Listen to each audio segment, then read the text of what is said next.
আসসালামু আলাইকুম, this is Nazmul from Road Venture. Welcome to my new blog. আশা করি সবাই ভালো আছেন। নতুন একটা ব্লগে আজকে স্বাগতম জানাচ্ছি নতুন একটা লোকেশন থেকে। তো এখন আছি হচ্ছে বসুন্ধরা ভিতরে, বসুন্ধরা আবাসিক এরিয়া। তো আজকে বেশ কয়েকদিন পর ভিডিও শ্যুট করতেছি। মাঝখানে আসলে ভিডিও কয়েকদিন করা হয় নাই, আর এখন ভিডিও রেগুলারও দিতেছি না। এটার বেশ কিছু রিজন আছে। তো চলেন কথা বলতে বলতে সামনের দিকে আগাই আর আপনাদের সাথে সব কিছু শেয়ার করি। তো জিনিসটা হচ্ছে কয়েকদিন ধরে আসলে ভিডিও দিচ্ছিলাম না বেশ কয়েকটা কারণে। বিকজ ওয়েদারের অবস্থা ভালো ছিল না, প্লাস হচ্ছে টানা অফিস কাজ সব কিছু মিলে আসলে ভিডিও করা পসিবল হয় নাই। আর আরেকটা জিনিস হচ্ছে সবসময় দেখা যায় কি এইসবের মাঝখানে মানে কোনো একটা টপিকস নিয়ে ভিডিও করব, ওই দেখা যায় যে মিরপুর টু গুলশান বা গুলশান টু মিরপুর, এই জিনিসগুলো আপনারা হয়তো দেখতে দেখতে বোর হয়ে যেতে পারেন। দ্যাটস ওয়াই আসলে আরও দেখা গেছে যে ভিডিও করার মতো যে ইচ্ছাটা, ওইটা আসলে আর ওইভাবে হয় নাই। তো যাই হোক, এখন হচ্ছে আজকে আশা করি টপিকসটা দেখে মানে থাম্বনেল বা হচ্ছে কি টাইটেলটা দেখেই বুঝতে পারছেন যে আজকে কী নিয়ে ডিসকাস করব। বেসিক্যালি আমার বাইকের বয়স মোটামুটি 1500 কিলোমিটার প্লাস হয়ে গেছে। এখন কারেন্টলি 1600 কিলোমিটার রান করতেছে বাইকে। তো এই 1600 কিলোমিটারের আজকে একটু এক্সপিরিয়েন্সটা শেয়ার করবো, যদিও টুকিটাকি আমার বাকি যে ব্লগগুলো ছিল লাস্ট প্রিভিয়াস ব্লগগুলোতে আমি অনেক কিছু এক্সপ্লেইন করছিলাম ওইখানে, যে আমার এই বাইকটা নিয়ে আমার এক্সপিরিয়েন্স কেমন কী ছিল, বা আমার চ্যানেল যারা আর কি রেগুলার দেখেন তারা এই জিনিসগুলো আসলে আরও ভালো রিলেট করতে পারবেন। তো চলেন দেখি সামনে আগায়, আর হচ্ছে একটা জায়গায় দাঁড়ায় আপনাদের সাথে একটু বাকি এক্সপিরিয়েন্সগুলো শেয়ার করব। তো আমি এই বাইকটা নিছি মোটামুটি 1.5 মাসের একটু বেশি হয়ে গেছে। তো যেটা হচ্ছে বাইকে শুরু থেকে শেষ পর্যন্ত মোটামুটি যে জার্নিগুলো আপনাদের সাথে অলরেডি আমি শেয়ারও করছি। তো যদি পজিটিভ দিকগুলো বলি আর কি বাইকের, তো আমি তো আসলে ইয়ামাহা ইউজ করতাম, ইয়ামাহা থেকে এখানে শিফট করে আসার পর ওইখানটা থেকে যদি পজিটিভ জায়গাটা বলি, একটা জায়গায় যেটা হচ্ছে মানে এটার প্রাইস টু পারফরমেন্স যেটা আছে আর কি, পাওয়ার ফিগার ডেফিনেটলি খুবই খুবই ভালো। এই বাজেটে এরকম পাওয়ারফুল বাইক আমার মনে হয় না, বা এত ইঞ্জিন মানে রিফাইন্ড ইঞ্জিন আর কোনো বাইকে আছে। তো আহ, ওই পাওয়ারটা বাদ দিয়ে যেটা হচ্ছে শুরু থেকে একটা জায়গাতে আমার প্রবলেম ছিল, যেটা হচ্ছে বাইকের টায়ারে। তো আমি যেদিন বাইকটা প্রথম কিনি ওই দিন হচ্ছে বাসায় নিয়ে এসেছিলাম রাতে। তো পরের দিন অফিসে যাওয়ার পরে আমি বাইকে যখন হচ্ছে অফিসে যাচ্ছিলাম, তখন যেটা দেখলাম যে বাইকে বসার পরে আমার কাছে মনে হচ্ছিলো এই হ্যান্ডেলের পজিশনটা একটু বাঁকা আছে। তো এটা বাঁকা কেন এখন সেটা তো আর বুঝতেছি না, কেন বাঁকা হ্যান্ডেলের পজিশনটা। তো পরে যাই হোক, আমি প্রথম সার্ভিসিংয়ে হচ্ছে আগের দিন একটু 300 ফিটে নিয়ে বাইকটাকে পুশ করি 300 কিলোমিটার, তখন আমার বাইকের রানিং অবস্থা ছিল। তো আমি আসলে ব্রেকিং ট্রেকিং ওরকম মানি নাই, 300 ফিটে নিয়ে এটারে মনে করেন 110-15তে এটারে টানাইছি। কিন্তু যেটা আমি নোটিস করলাম যে 60-র উপরে গেলে বাইকটার হ্যান্ডেল কাঁপাকাঁপি করতো। তো এটা নিয়ে আমার প্রিভিয়াস কয়েকটা ভিডিও আছে কীভাবে কীভাবে প্রবলেম সলভ হয়েছে। তো অনেক নতুন ইউজার যারা আছে তারা এই জিনিসটা জানেও না। তো যেটা হচ্ছে গিয়া টায়ারের এই যে মার্কটা আছে, এই দাগটা, এই সামনের টায়ার বা হর্নেটের পিছনের টায়ার, কারো কারো পিছনের টায়ারও নাকি শুনছি ফল্টি, আবার সামনের টায়ারও ফল্টি, আবার রিমও বাঁকা থাকতে পারে, যেটার কারণে এই প্রবলেমটা হয়। তো আমি যেটা করতাম যে যখন চালাইতাম তখন হচ্ছে সামনে এইভাবে উকি দিলে ওই যে যে দাগটার কথা বলছিলাম, এই দাগটা আসলে সমানভাবে থাকতো না। দেখা যেত যে বাইকটা ডান পাশ বাম পাশ এরকম ঘুরতেছে, বাইকের হ্যান্ডেল কাঁপতেছে, যেটা আসলে 60+ স্পিডে গেলে বাইকটা একটা মানে আতঙ্কে পরিণত হয়ে যেত আর কি। তো যাই হোক, ইয়ামাহা যতদিন ইউজ করছি কখনো কোনো দিন প্যারা খাই নাই, কিন্তু হন্ডাতে শিফট করার পরে আসলে আমার এক্সপেকটেশন আরও ভালো বেটার ছিল যে হয়তো বা হ্যাঁ মানে সার্ভিস সেন্টারটা ওইরকম ডেভেলপ না হলে বাইক নিয়ে কোনো প্যারা খাবো না। কিন্তু আনফর্চুনেটলি এমন একটা মেজর প্রবলেম পাইলাম আমি বাইক কেনার পরে, যেটা আসলে আমার বেশ ভালো ভোগাইছে। এবং টোটাল এই প্রবলেমটা আমার সলভ করতে মোটামুটি মাসখানেকের উপরে সময় নিছে। এক মাসের উপরে আমি সময় লাগছে আমার এই ওভারঅল বাইকটাকে ঠিক করার জন্য। আর এই প্রবলেম যেটা আমি বলছিলাম একটু আগে, তো আমার বাইকের এই প্রবলেমটা ওরা সলভ করে দিছে, যদি ওর নতুন টায়ার আমাকে দিছে, নতুন টায়ার ইনস্টল করে দিছে, বাট স্টিল আমার কাছে মনে হয় টায়ারটা আসলে মানে বাইকের জন্য না। এটার জন্য যদি এটার সাথে যদি একটা রেডিয়াল ভালো টায়ার হইতো তাহলে বাইকের পারফরমেন্সটা আরও অনেকাংশে বাড়তো। তো কয়েকদিন আগে আমি আসলে বাইক নিয়ে একটু ঢাকার বাইরে গেছিলাম। ঢাকার বাইরে বলতে হচ্ছে বেশি দূরে না, হিমায়তপুরে গেছিলাম হাইওয়েতে। পাওয়ার ফিগার যেটা মনে হলো যে না, পাওয়ার ফিগার স্যাটিসফাই, পাওয়ার নিয়ে এটাতে কোনো ডাউট নাই। কিন্তু কেন জানি যেটা হচ্ছে এই বাইকটার সাথে আমি না সিঙ্ক হইতে পারি নাই।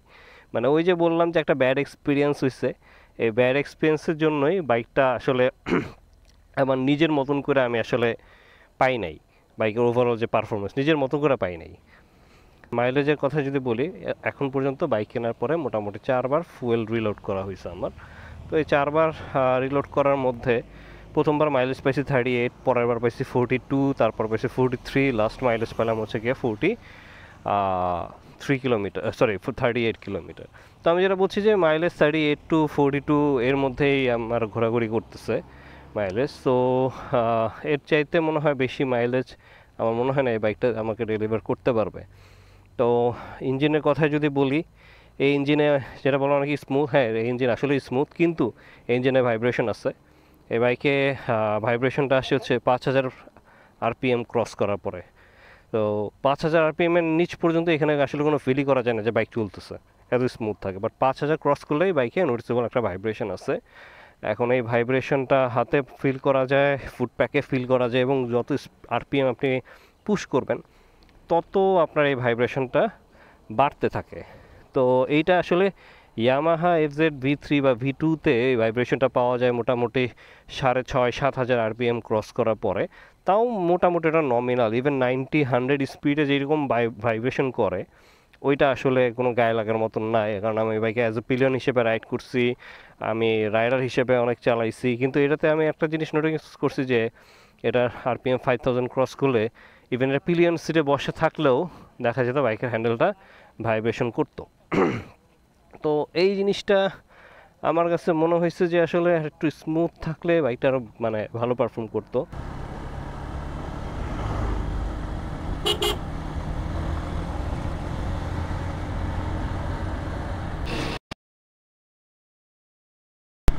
তো coming back to the point, যেটা হচ্ছে বাইকের সাথে তো মোটামুটি 1500 কিলোমিটারের জার্নি আপনাদেরকে শেয়ার করলাম। সব কিছুই ভালো ছিল, but apart from the service যেটা হচ্ছে গিয়ে খুবই খারাপ। আর আরেকটা জিনিস আমি নোটিস করছি ওই দিন, যেটা বললাম যে হিমায়তপুরে আমি আসতেছিলাম, আমার কাছে ওই দিন মনে হচ্ছিলো যে হয়তো স্পিড মিটার রিডিংয়ে কোনো একটা প্রবলেম আছে। তো এটা আসলে নাও হইতে পারে, এটা আমি আন্দাজ করতেছি। যদিন আমি আসলে যে পরিমাণ বাইক পুশ করছি তাতে আমার বাইকের স্পিড আসলে আমার হিসেবে 100-র উপরে থাকার কথা, বাট আমার মিটারে রিডিং দেখাইতেছিল 85 সামথিং। তো যাই হোক, এখন যেটা হচ্ছে কয়েকদিন এই বাইকটা আসলে চালাইলাম, মোটামুটি 1500-1600 কিলোমিটার প্লাস এই বাইকটার সাথে আমার এক্সপিরিয়েন্স হয়ে গেছে। কিন্তু এই 1600 কিলোমিটারে সত্যি কথা বলতে কি বাইকটাকে কেন জানি নিজের একটা জিনিস আছে না যে আপন করে পাওয়া, এই জিনিসটা আসলে না কোনোভাবে বাইকটার সাথে হইল না। মানে 1500 কিলোমিটার চালাইলাম, 1600 কিলোমিটার চালালাম, এই বাইকটা যখন কিনছি আমি আসলে অনেক কিছু ক্যালকুলেট করে কিনছি। এমন না যে অনেক মানে হুদাই কিনা ফেলাইছি, ব্যাপারটা তা না। মানে অনেক কিছু চিন্তা ভাবনা করে এই বাইকটা নেওয়া হয়েছিল। আমি হায়ার সিসিতে যাই নাই, হায়ার সিসিতে কেন যাই নাই এই জিনিসগুলো আমি শেয়ার করছি। কিন্তু এখন যেটা মনে হচ্ছে কি আসলে আমার এই বাইকটা বা হন্ডাতে শিফট হওয়াটা আসলে আমার জন্য মানে মনে হচ্ছে যে একটা রং মুভ বা রং ডিসিশন ছিল। এটা আসলে অনেকের জন্য নাও হইতে পারে, বাট এটা আমার কাছে এটা হয়েছে। ইভেন আমি বাইকটা চেঞ্জ করার পরে যেটা হচ্ছে মানে আমার আগের বাইকটা কিন্তু কোনো প্রবলেম দিতেছিল না, টু বি ভেরি অনেস্ট। আমি এমনি চেঞ্জ করছি বাইকটা, কারণ ওই FZ-3টা আসলে অনেক দিন চালাইছি। প্রবলেম ওটাতে একটাই ছিল, যেটা হচ্ছে পাওয়ারটা পাইতাম না। তো পরে মনে হলো যে একটু ফাস্টার কোনো জিনিস হলে ভালো হতো, কারণ মাঝে মধ্যে দেখা যায় ঢাকার বাইরে যাওয়া হয় আমার, বা ট্যুরে যাওয়া হয়। সরি, আমার হচ্ছে ঠান্ডা লাগছে একটু, কথাগুলো একটু হয়তো বা শোনা যেতে পারে। পাওয়ার দরকার ছিল, চিন্তা করে আসলে বাইকটা নিচ্ছি। পাওয়ার প্লাস হচ্ছে কি মাইলেজ, দুইটা কথা চিন্তা করে নেওয়া হয়েছে। কারণ হায়ার সিসিতে গেলে দেখা যেত পাওয়ার ঠিকই পাইতাম, আবার ওইদিকে ওভারঅল কস্টিং বেড়ে যেত অনেক। তো এই জন্য আসলে আর নাই। বাট এখন যেটা মনে হচ্ছে যে বাইকটা নিয়ে আসলে আমার কেন জানি মানে নিজের মন মতন হইতেছে না বাইকটা। এখনও বাইকটা আমাকে নিজের মন মতন সার্ভিস প্রোভাইড করতে পারে নাই। আমার কাছে মনে হয় আমি আমার এসেতে FZ 90 স্পিডে চালাইলেও মনে হয় শান্তিতে চালাইতে পারতাম। এর 90 চালাইলে মনে হয় প্রচণ্ড ভাইব্রেশন করতেছে। তো প্লাস আরেকটা জিনিস হচ্ছে গিয়ে বাইকটা ছোট, তো পিছনে কেউ বসলে জিনিসটা আমার একটু আনকমফোর্টেবল ফিল হয়। এটা আমি শুরু তো অতটা একটু ইগনোর করছিলাম, বাট এখন আমার কাছে মনে হচ্ছে না এই জিনিসটা আসলে একটা আমার জন্য মানে ভেরি কি পয়েন্ট এই বাইকের জন্য। আসলে আমার রিকোয়ারমেন্ট হচ্ছে কি আমার পিছনে পিলিয়ন থাকে, সো পিলিয়নের কমফোর্টের একটা ব্যাপার আছে, বা আমি অনেক সময় দেখা যায় এই বাইকে পিলিয়নে বসতে পারি, কথার কথা। তো এই জন্য আমার কাছে মনে হয় যে বাইকটা মানে ওভারঅল যে সিটে যে স্পেসটা আছে, স্পেসটা সাফিসিয়েন্ট না। আমি আমার ওয়াইফকে প্রথম দিন বসাইছি, ও তো বসার পরেই কমপ্লেন করে বসছে বাইকে যে বাইকে সিটিং ভালো না। পরে যেটা হচ্ছে আমি কিন্তু বাইকে ফোমও অ্যাড করছি। ফোম অ্যাড করার পর যেটা হচ্ছে যে কমফোর্ট আগের যেতে বেটার হয়েছে, কিন্তু বাইকের লুকসটা একটু চেঞ্জ হয়ে গেছে আর কি। না, প্রচণ্ড কাশি, আমার অনেক ঠান্ডা লাগছে, সরি। বাইকে ফোম অ্যাড করছি, কিন্তু ফোম অ্যাড করার পরও যেটা হচ্ছে সিটের কমফোর্টেবিলিটি যদি বলি কিছুটা হলেও ইমপ্রুভ হয়েছে, কিন্তু তারপর আমার কাছে মনে হয় বাইকটার আসলে পিছনে পিলিয়ন বসলে বেশ ভালোই রকম আমার কষ্ট হয়, পিলিয়নের কষ্ট হয়। তো আবার এই বাইকটা কেনার পরে তো আপনারা ভাবে শুরু থেকে যেটা বললাম যে একটা কমপ্লেন করে বসছে যে এটা কী বাইক কিনছো, ওইসব মজা না। তো ওভারঅল সব কিছু মিলায়া আমার কাছে কেন জানি আসলে বাইকটাকে এখন পর্যন্ত আমি আপন করে নিতে পারি নাই। এখন আমি জানি না, এটা আপনাদের সাথে একটা জাস্ট শেয়ার করতেছি। প্রবলেমটা মনে করেন যে আমি বাইকটা রাখতে পারি, আবার নাও রাখতে পারি। তো দেয়ার ইজ এ পসিবিলিটি, এটা এমনও হইতে পারে যে আপকামিং কোনো ব্লগে দেখতে পারবেন হয়তো আমার এই বাইকটার নাই। তো জানি না, এখন দেখা যাক কতদূর কী হয়। তো বাইকটা নিয়ে আসলে আমি আর মনে হয় একটু প্যারা খাইতেছি বলেই আসলে বাইকটা রাখা পসিবল হবে না, এটা চিন্তা করতেছি। এখন দেখি, লেটস সি কী হয়। এমনি বাইকটা যেটা জানি যে আমার এই ভিডিও, আমার এই চ্যানেলগুলো যারা দেখেন, আমার এই চ্যানেলের বলতে পারেন যে ম্যাক্সিমাম গ্রোথই আসছে বিকজ অফ দিস বাইক। আপনারা এই ড্যাশবোর্ডের লুকটা হয়তো বেশি পছন্দ করেন, আইনো কোনো বাইকই পারফেক্ট না। হর্নেট নিয়ে সবারই একটা যেটা হচ্ছে গিয়ে মানে কি বলে একটা আগ্রহ আছে, এই বাইকের ভিডিও দেখতে সবার ভালো লাগে, আইনো আমার নিজেরও ভালো লাগে বিকজ এটা ড্যাশবোর্ডটা অনেক সুন্দর, অনেক এগ্রেসিভ লাগে। কিন্তু ওই যে বললাম যে আসলে ওভারঅল সব কিছু মিলায় এই বাইকটা আমার সাথে আসলে যাইতেছে না, মানে কোনোভাবে মিলতেছে না বাইকটা। এখন যেইটা দেখি কী হয়, যে সবসময় মিরপুরের ভিডিও দেখে আপনারা বোর হয়ে যাবেন, সো একটু নতুন লোকেশন ট্রাই করি। আর সত্যি বলতে আসলে বাইকটা নিয়ে একটু ট্যুরে যাওয়ার ইচ্ছা ছিল, বাট সময় করে উঠতে পারতেছি না, প্লাস একা বের হইতেও মন চাইতেছে না। তো ওভারঅল আসলে কোনোভাবে কোনো কিছু মিলতেছিল না আর কি। তারপর দেখি হয়তো 2-1 দিনের মধ্যে ট্রাই করব যে আসলে কোনো দিকে মুভ করা যায় কি না, এরকম একটা ইচ্ছা আছে। লেটস সি যদি কোথাও যেতে পারি আর কি। ইচ্ছা ছিল যে গাজীপুরের কোন দিকে যাওয়ার জন্য। এই অটোগুলারে কি বলবো, আসলে সাইড দিতেই যায় না, মানে দূরের থেকে হর্ন দিতেই আছি, বাট তারা সাইড দিবেই না।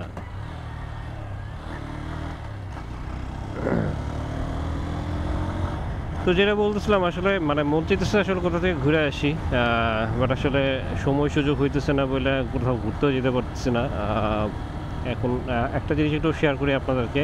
আমি মাঝখানে আসলে একটা ট্যুরের জন্য অনেকদিন ধরে চিন্তা করতেছিলাম, এবং ওই ট্যুরের জন্য আসলে 2বার আমি বাসা থেকে রওনাও দিছিলাম, ব্লগও স্টার্ট করছি, কিন্তু 2বারই আমার যেটা হচ্ছে মাঝপথও না বলতে পারেন, এয়ারপোর্ট পর্যন্ত যায় আমার হচ্ছে মিরপুর টু এয়ারপোর্ট গেছি, আমাকে ব্যাক করে আসা লাগছে বিকজ অফ হ্যাভি রেইন। 2বারই এরকম ঝামেলা হয়েছে।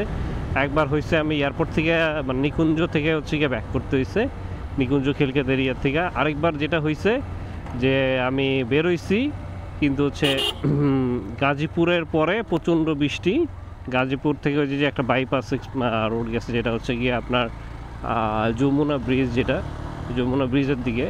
তো ওই রাস্তাটা দিয়ে আসলে যাওয়ারই ছিল, ওই রাস্তা ধরে যাবো এরকম একটা।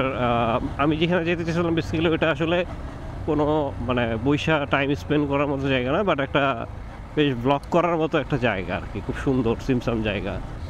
তো যাই হোক, পরে হচ্ছে গিয়া ওই যেটা বললাম যে বৃষ্টির জন্য আসলে আর মানে মোট কথা জিনিসটা মিলে নাই, আসলে আমাকে ব্যাক করে 2বারই আসা লাগছে। তো এখন দেখি ওই জায়গাটাতে আবার হয়তো বা ট্রাই করবো মানে আবার যাওয়ার জন্য। আর লেটস সি কী হয়, যদি সব কিছু মনে করেন ফেভারে থাকে তাইলে আর কি ওদিকে যাওয়ার প্ল্যান আছে। আর একটা জিনিস একটু শেয়ার করবো, যে সেটা হচ্ছে নভেম্বরের দিকে হয়তো বা চিন্তা করতেছিলাম একটু শ্রীমঙ্গলের দিকে একটা ট্যুর দিব। এটা এখনও শিওর না, মোটামুটি প্ল্যানে আছে আর কি।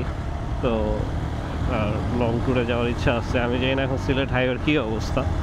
লাস্ট টাইম একবার গেছিলাম, মোটামুটি তাও 2 বছর হয়ে গেছে তখন, বাট ওই সময় রাস্তাঘাটের অবস্থা খুব একটা ভালো ছিল না। আর এখন আমি যতটুকু জানি যে সিলেট হাইওয়ের কাজ চলতেছে, তো এখনও রাস্তা ভালো হওয়ার চান্সেস খুব কম। Let's see. আর আপনাদের সাথে কথা বলতে বলতে বাইকটা একটু হ্যাভি পুশ করলাম, দেখি কত দূর উঠে স্পিড।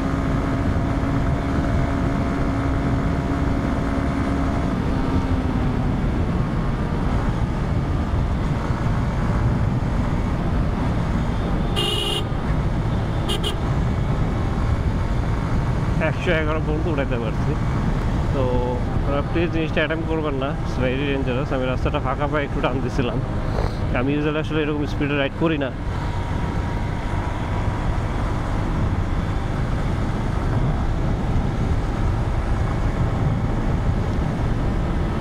ওকে, এই তো আজকে মোটামুটি আপনাদের সাথে সব কিছু শেয়ার করলাম।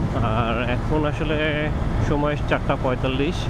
আমি এখন যাচ্ছি হচ্ছে একটু শ্যামল স্কোয়ারে, কয়েকটা স্নিকার্স দেখবো আর কি। তো এমন হতে পারে স্নিকার্স কিনতেও পারি, একটা দোকান আছে পছন্দ হয়েছে, এখন দেখি। আবার হচ্ছে আমার ছোটো ভাই দেশের বাইরে থাকে, তো বলতেছিল যে স্নিকার্স ওকে এখান থেকে কিনা পাঠানোর জন্য। তো এটাই চিন্তা করতেছি যে যদি এখানে জুতা ভালো লাগে, এমন হইতে পারে যে আমি নিজেও কিনতে পারি প্লাস আবার ওকে পাঠাইতে পারি। ওকে, আজকে ভিডিওটা তাহলে এখানেই শেষ করি। আর আশা করি ভিডিওটা ভালো লাগছে। যদি এই ভিডিওটা ভালো লাগে তাহলে প্লিজ একটা লাইক দিবেন। আর পরবর্তীতে আবার নতুন কোনো একটা লোকেশনে নতুন কোনো টপিকস নিয়ে আবার চলে আসবো আপনাদের সাথে। টিল দেন সবাই ভালো থাকেন, সুস্থ থাকেন, আল্লাহ হাফেজ, এবং প্লিজ রাইড সেফ।